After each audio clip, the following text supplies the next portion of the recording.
नमस्कार, अक्ष एडु पॉइंट में आपका स्वागत है। इस वीडियो में हम पर्यावरण के एक चैप्टर भोजन एवं पोषण से संबंधित कुछ महत्वपूर्ण प्रश्न लेकर आए हैं जो आपके सीटेट, केबीएस व अन्य राज्य की टेट परीक्षाओं के लिए महत्वपूर्ण हैं। इससे पहले हमने पर्यावरण के कई वीडियो अपलोड कर दिए हैं।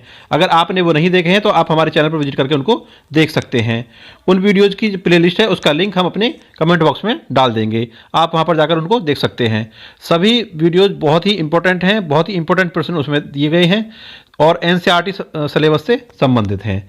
और आपके सीटेट में, केबीएस में मैक्सिमम जो है एनसीईआरटी से क्वेश्चन पूछे जाते हैं। तो सभी प्रश्न आपको वहाँ से एनसीईआरटी के मिलेंगे और आप वहाँ पर जाकर उसको देख सकते हैं। चलो शुरू करते हैं आज की क्लास। तो आज की क्लास का जो पहला प्रश्न है, संतुलित भोजन में वसा की उपयुक्त मात्रा का सेवन करना आवश्यक होता है क्योंकि यह पहला जो ऑप्शन है ऊर्जा का उत्पादन करने में सहायक होती है, कोशिका झिल्ली की संरचना में मुख्य भूमिका निभाती है, ऊर्जा संचित करती है और ऑप्शन 4 है उपरोक्त सभी। तो जो वसा होती है, जो फैट, वो हमें ऊर्जा देती है, ऊर्जा संचित करती है। ठीक है, फैट से हमारी बॉडी में ऊर्जा संचित हो जाती है, इकट्ठी हो जाती है। तो इसमें ऑप्शन आपका 3 सही होगा। चलो नेक्स्ट, निम्नलिखित में से कौन से कथन मिड डे मील के विषय में सही हैं? तो पहला कथन है यह वर्ष 2004 में पूरे भारत में लागू की गई। ये बिल्कुल सही है, 2004 में इसकी शुरुआत हुई थी। इस योजना के अंतर्गत सभी सरकारी विद्यालय आते हैं, सभी सरकारी विद्यालयों में भोजन उपलब्ध कराया जाता है दोपहर को। ठीक है, और ये भी सही है। और इसमें सी है, इसमें प्राइमरी से लेकर उच्च प्राइमरी तक के बच्चों को शुल्क के साथ भोजन मुहैया कराया जाता है। ये गलत है, मुफ्त में भोजन दिया जाता है बच्चों को। ठीक है, तो इसी आपके ए और बी कथन सही होंगे। आपका ऑप्शन पहला वाला बिल्कुल सही होगा। ठीक है, यहाँ आपको थोड़ा सा ये आसान प्रश्न लग रहा होगा, लेकिन जब आपको एग्जाम में आएगा तो वहाँ पर आपको ऑप्शन इतने आसान नहीं मिलेंगे और वहाँ से थोड़ा सा आपको मुश्किल मिलेगा यहाँ की अपेक्षा। ठीक, इसके जो तथ्य हैं आप उनको अच्छी तरह से एक बार देख लें। ठीक है, चलो आगे चलते हैं। इस क्रिया में भोजन छोटे छोटे कणों में टूटता है। यह क्रिया मुख से प्रारंभ होकर अमाशय और छोटी आंत तक होती है। उपरोक्त कथन में पाचन तंत्र की किस प्रक्रिया का वर्णन करता है? ठीक है, तो जिसमें भोजन छोटे छोटे कणों में टूटता है उसमें होता है अंतःग्रहण में। ये पहला वाला ऑप्शन इसका बिल्कुल सही होगा, अंतःग्रहण में ऐसा होता है। चलो आगे चलो। मानवीय शरीर में उत्सर्जन का कार्य कौन कौन से अंग करते हैं? ठीक है, तो इसमें देखो आपका फेफड़ा CO2 का उत्सर्जन करता है, त्वचा पसीने का करता है और इसमें ये नहीं होगा, और मलाशय मल का उत्सर्जन करता है। तो इस हिसाब से आपका A, B और D, तो पहला वाला ऑप्शन बिल्कुल सही होगा। चलो नेक्स्ट, निम्नलिखित में से कौन सा कथन सही है? तो पहला कथन है सेब और आंवला को मुरब्बा बनाकर लंबे समय तक संरक्षित किया जा सकता है। तो सेब और आंवला को मुरब्बे के रूप में प्रिजर्व किया जा सकता है, बहुत लंबे समय तक रखा जा सकता है। ये बिल्कुल सही है। और दूसरा कथन है आलू प्याज लहसुन को नमी में रखा जाता है। ये गलत है, अगर आलू प्याज लहसुन को नमी में रखेंगे तो वो खराब हो जाएंगे। और इसमें कथन सी है चने को भूनकर संरक्षित रखा जाता है। ये भी सही है। तो इस हिसाब से आपके कथन ए और सी सही होंगे, तो ऑप्शन तीसरा आपका बिल्कुल सही होगा। चलो नेक्स्ट, मीरा और दिव्या छोटी लड़कियां हैं। मीरा समोसे, चॉकलेट और डबल रोटी खाना पसंद करती है, जबकि दिव्या ऐसा भोजन पसंद करती है जिसमें लौह तत्व यानी आयरन की कमी है। मीरा और दिव्या को निम्नलिखित बीमारियों में से क्रम से कौन सी बीमारी होगी, क्या संभावना है बीमारी होने की? तो उसमें आपका एक समोसे वगैरह खाती है, फास्ट फूड खाती है, और एक जो ऐसा भोजन करती है जिसमें आयरन की कमी है। तो आपका जो ऑप्शन 4 है मोटापा और एनीमिया। ठीक है, ये वाले रोग होने की इनको संभावना हो जाएगी। ठीक है, और जो फास्ट फूड से मोटापा होता है और जिसमें आयरन की कमी होती है, ऐसे भोजन से एनीमिया यानी खून की कमी हो सकती है। तो चलो नेक्स्ट, विटामिन ऐसे पदार्थ हैं जो हीनता जन्य रोगों के बचाव के लिए थोड़ी मात्रा में आवश्यक हैं। और ऑप्शन 2 है हमारी उपापचय दर बढ़ाकर बाहर में कमी लाते हैं। और ऑप्शन 3 है स्वस्थ रहने के लिए दवाई के रूप में लिए जाते हैं। और ऑप्शन 4 है पेशियों का विकास करके हमें ताकतवर बनाते हैं। तो इसमें पहला वाला ऑप्शन बिल्कुल सही होगा, हीनता जन्य रोगों से बचाव के लिए थोड़ी मात्रा में आवश्यकता है। हीनता जन्य का अर्थ है जो विटामिन की कमी से होने वाले रोग हैं। ठीक है, वो होते हैं हीनता जन्य रोग। हीनता का मतलब कमी से, ठीक है, कमी जन्य मतलब कारण। तो कमी के कारण जो रोग उत्पन्न होते हैं उनको कहते हैं हीनता जन्य। ठीक है, तो उन रोगों से बचाव के लिए थोड़ी मात्रा में आवश्यक होते हैं। ऑप्शन पहला वाला इसमें सही होगा। चलो नेक्स्ट, पके हुए चावल रेफ्रिजरेटर में अपेक्षाकृत लंबे समय तक परीक्षित किए जा सकते हैं, क्योंकि परीक्षित का अर्थ है बचा के रखे जा सकते हैं, प्रिजर्व करके रखे जा सकते हैं। तो इसमें आपका तीसरा वाला जो ऑप्शन है वो सही होगा, कम तापमान पर रोगाणु निष्क्रिय हो जाते हैं। ठीक है, ऑप्शन आप सारे पढ़ लीजिए। अगर सारे ऑप्शन हम पढ़ने लग गए तो वीडियो बहुत ज़्यादा लंबा हो जाता है। ठीक है, तो अगर आपको ऑप्शन पढ़ने हैं तो आप वीडियो को पॉज करके पढ़ सकते हो। चलो नेक्स्ट। यह पढ़ाते समय कि कुछ समय के लिए खाद्य पदार्थ को किस तरह से ताज़ा रखा जा सकता है। राधा अपनी कक्षा में निम्नलिखित अनेक तकनीकी की परिगणना करती है। ठीक है, अब किसी भी खाद्य पदार्थ को कैसे संरक्षित रखा जा सकता है उसकी 3-4 तकनीकी दी हुई है, उनको हम पढ़ लेते हैं। ठीक है, अब पहली तकनीकी है उसे का अर्थ है जो भी खाद्य पदार्थ है जिसको हमें संरक्षित करना है, प्रिजर्व करना है, बचा के रखना है। ठीक है, उसे कटोरी में रखती है तथा कटोरी को एक खुले बर्तन में रख देती है जिसमें ठंडा पानी है। और दूसरी तकनीकी है उसे एक गीले कपड़े में लपेट देती है। और तीसरी तकनीकी है उसे धूप में खुला फैला देती है। और चौथी तकनीकी है उसे छोटे छोटे टुकड़ों में काटती है और अंधेरे में रख देती है। ठीक है, अब ये 4 तकनीकी हमने देखी हैं। ठीक है, अब हमारा जो प्रश्न है वो देखते हैं। उपरोक्त तकनीक बी जो दी हुई है उसे एक गीले कपड़े में लपेट कर रख देती है। ठीक है, इस वाली तकनीक के बारे में बात कर रहे हैं। तो निम्नलिखित में से किस खाद्य पदार्थ को संरक्षित करने की संकेत कर रही हैं। ठीक है, तो गीले कपड़े में आप जो संरक्षित कर सकते हैं वो हरे पत्तेदार सब्जियों को रख सकते हैं जिसमें हरे पत्ते हों। ठीक है, उनको आप गीले कपड़े में लपेट कर रख दें तो वो आपको ज़्यादा समय तक रह सकते हैं। तो जो नीचे ऑप्शन दिए हुए हैं उनमें हरा धनिया ऐसा है। ठीक है, तो ऑप्शन 3 इसमें आपको बिल्कुल सही होगा। अगर हरे धनिए को गीले कपड़े में लपेट कर रख देंगे तो वो संरक्षित रहेगा, ज़्यादा देर तक सुरक्षित रहेगा। चलो नेक्स्ट। निम्नलिखित में से भोजन बनाने का कौन सा तरीका अच्छा है। तो इसमें दिए हुए हैं ऑप्शन। पहला ऑप्शन है सब्जियों को अच्छी तरह से धोना और फिर काटना। सब्जियों को काटना और तब उन्हें चलते पानी में धोना। सब्जियों को काटने और पकाने से पहले उन्हें कुछ समय के लिए धूप में रखना। और चौथा है बैक्टीरिया नष्ट करने के लिए सब्जियों को गहरे तलते हुए पकाना। तो देखिए इसमें जो पहला वाला ऑप्शन है वो बिल्कुल सही होगा। पहले सब्जी को धो लें और उसके बाद उसको काटें। ठीक है, काटने के बाद अगर धोएंगे तो उसको जो पोषक तत्व हैं वो नष्ट हो जाएंगे, पानी के साथ बह जाएंगे। ठीक है, बाकी जो 3 तरीके हैं वो सही नहीं हैं, उनमें उनके जो पोषक तत्व हैं उनको नष्ट होने की संभावना बन जाएगी। चलो नेक्स्ट। अंजलि की सहेली दांतों में क्षय से बचने के लिए निम्नलिखित 4 तरीके बताती है। तो 4 तरीके देख लेते हैं कौन कौन से हैं। दिन में 2 बार ब्रश करें। और दूसरा तरीका है इनेमिल कम न हो इसके लिए ब्रेसेज पहने। और तीसरा मिठाई, चॉकलेट और कार्बन डाइऑक्साइड युक्त पेय पदार्थ न लें। कार्बन डाइऑक्साइड युक्त पदार्थ होते हैं जैसे कोल्ड ड्रिंक वगैरह हैं और सोडा वगैरह होता है। हर खाने के बाद कुल्ला करें। ठीक है, अब ये 4 तरीके बताए हैं। तो अंजलि के उपरोक्त तरीकों में से किसका पालन करना चाहिए। तो जो ब्रुश वाला है उसको आप छोड़ दो, 2 बार ब्रुश नहीं करने की ज़रूरत नहीं है। तो ऑप्शन से आप देख लीजिए। तो ऑप्शन इसमें बी सही होगा, जो कथन है बी सही होगा, और सी सही होगा और डी सही होगा। तो आप देखिए जो ऑप्शन के हिसाब से बी सी डी। ठीक है, चलो नेक्स्ट। निम्नलिखित में से कौन सा शब्द समूह आपस में निकटीय रूप से संबंधित हैं। देखो अब इसमें कुछ शब्द दिए हुए हैं मच्छर, मलेरिया, एनीमिया और लोह। लोह का मतलब आयरन। ठीक है, तो इसमें मच्छर और मलेरिया का तो संबंध है और एनीमिया और लोह का संबंध है। ठीक है, लेकिन चारों का आपस में कोई संबंध नहीं है, तो ये नहीं होगा। लोह, मलेरिया, एनीमिया, रक्त। ठीक है, लोह का, एनीमिया का और रक्त का संबंध है, मलेरिया का नहीं है। ठीक है, ये मलेरिया इनसे अलग है, ये भी नहीं होगा। लोह, हीमोग्लोबिन, एनीमिया और आंवला। तो इस पे हम विचार करेंगे थोड़ी देर में। ठीक है, इससे पहले लास्ट वाला देख लेते हैं। मच्छर, डेंगू एक दूसरे से संबंधित हैं। लौह अलग हो गया और गुड़ अलग हो गया। लौह और गुड़ एक दूसरे से संबंधित हैं। गुड़ खाएंगे तो लौह की मात्रा बढ़ेगी, आयरन की मात्रा बढ़ेगी, और मच्छर के काटने से डेंगू होगा।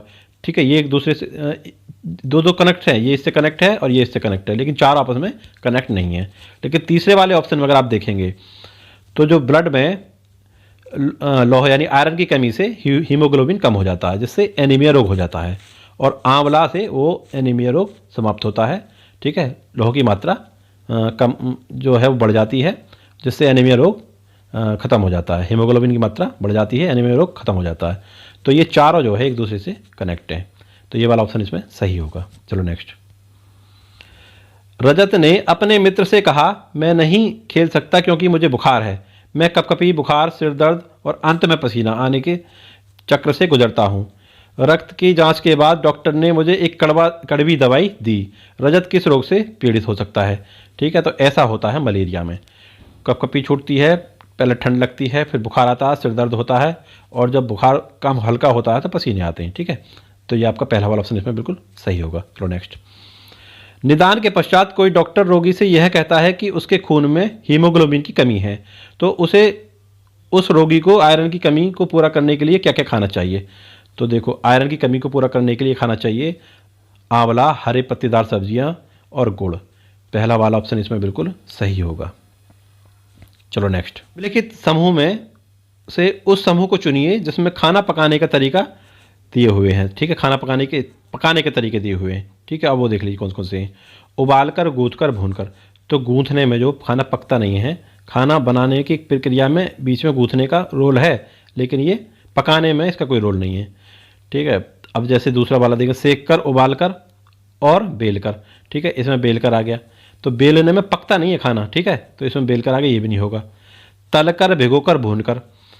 तो इसमें देखिए आप, इसमें भिगोना आ गया। ठीक है, ये भी नहीं होगा। और जो चौथा है, सेक कर, तल कर और भून कर, ये सही होगा। सारी चीज़ें पकाने में होती हैं। ठीक है, सेकने में पकता है, रोटियां पकती हैं, और तल कर, तलने में भी सब्जी वगैरह पकती हैं, और भून कर भी चीज़ें पकती हैं। ठीक है, तो इसमें ऑप्शन आपका 4 बिल्कुल सही होगा। नेक्स्ट। हमारे देश के नीचे दिए गए किस भाग में खाने की चीज़ें जैसे ट्रोपिका और नारियल को लोग अपने घर के आंगन में ही उगाते हैं और उन्हें इनसे बने खाने को स्वाद बहुत अच्छा लगता है? ठीक है, तो वो किस राज्य की बात है वो पूछना चाह रहे हैं। तो ऐसा होता है केरल में। केरल में जो नारियल और ट्रोपिका को अपने घर के आंगन में ही उगा लेते हैं और उसका खाना बनाते हैं। ठीक है, और वो उसको बहुत ज़्यादा पसंद करते हैं। नेक्स्ट।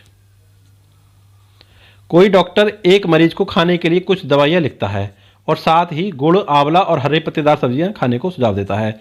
यह मरीज किस रोग से पीड़ित है? तो इसी तरह का प्रश्न हम अभी देख चुके थे। ठीक है, एनीमिया से पीड़ित है वो।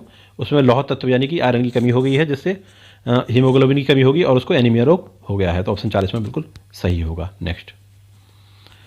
एक अध्यापक को कक्षा 4 के विद्यार्थियों को हमारे देश के भोजन की सांस्कृतिक विविधताएं पढ़ानी है। इस विषय को पढ़ाने के लिए सर्वोच्च विधि यहाँ पर लिखी है, विधि होना चाहिए था, सर्वोच्च विधि होना चाहिए था यहाँ पे। ठीक है, कौन सी है वो पूछना चाह रहे हैं, पढ़ाने की सर्वोच्च विधि। तो इसमें जो पहला वाला ऑप्शन है, विभिन्न प्रकार के खानों की खोज के चित्र वाले फ्लैश बोर्ड दिखाए। दूसरा है, अपने देश के विभिन्न राज्यों के विभिन्न लोगों द्वारा खाए जाने वाले विविध भोजनों के विषय में विद्यार्थियों को एक प्रोजेक्ट योजना दे। और तीसरा है, विद्यार्थियों से पूछे कि उन्होंने क्या खाया है, इसके बाद चर्चा करें। और चौथा है, विद्यार्थियों से कहें कि वे अपने परिवार के भोजन के विषय में सूचना एकत्रित करें। तो सबसे ज़्यादा सही है वो ऑप्शन 4 इसमें सही होगा।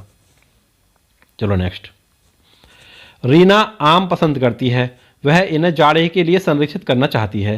निम्नलिखित में से कौन सा तरीका संरक्षण के लिए सर्वाधिक उपयुक्त है?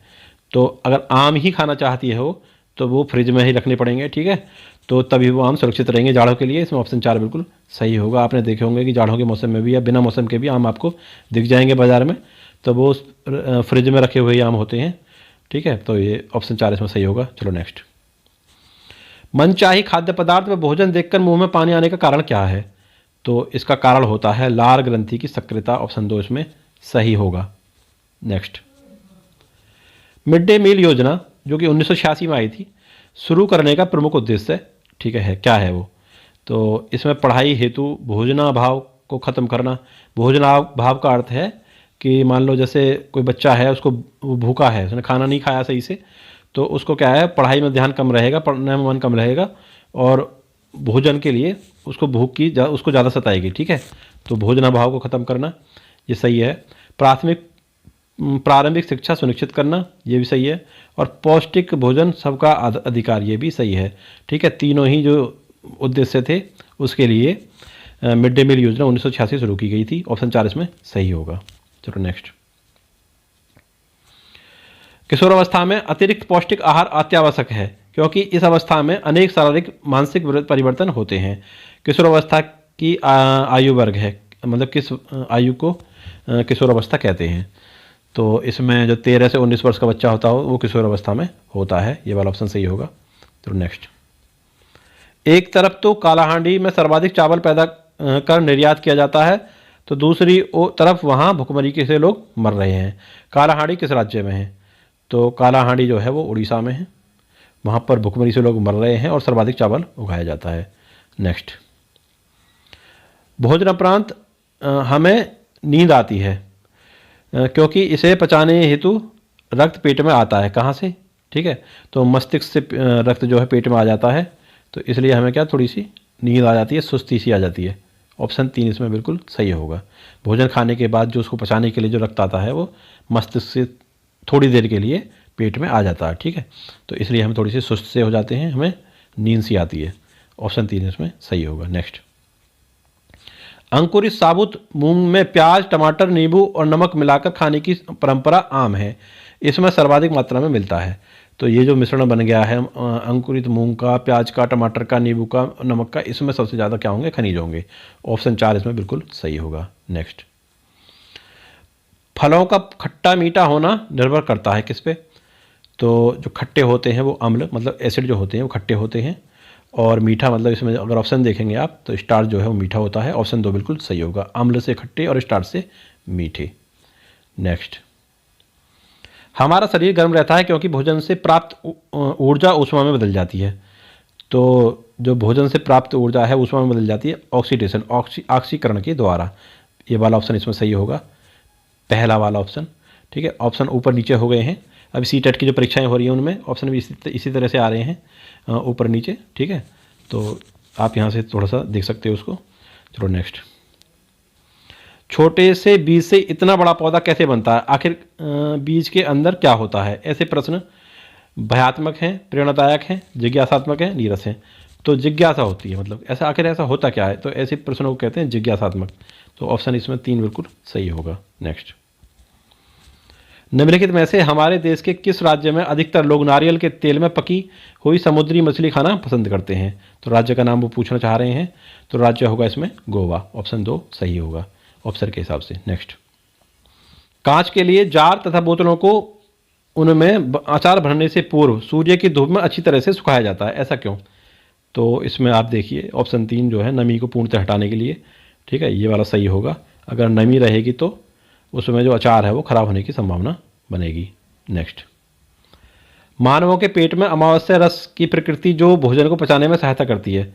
तो इसमें आप देखिए जो अमावस्या रस है उसकी प्रकृति जो होती है अम्लीय, एसिडिक होती है। ठीक है, और वो क्या भोजन को पचाने में सहायता करती है, उसकी ये प्रकृति जो एसिडिक नेचर है वो भोजन को पचाने में सहायता करता है। तो ऑप्शन 3 इसमें बिल्कुल सही होगा। तो ये थी आज की क्लास आपको कैसी लगी कमेंट बॉक्स में हमें ज़रूर बताएं। अगर क्लास आपको अच्छी लगी है तो वीडियो को लाइक कर दें, अगर अच्छी लगी है तो भी कमेंट बॉक्स में बताएं। अगर आपको कुछ सुझाव देना है, कोई थोड़ी कमी लगी है क्लास में, तो आप हमको सुझाव कमेंट बॉक्स में दे सकते हैं। मिलते हैं अगली वीडियो में, तब तक के लिए नमस्कार।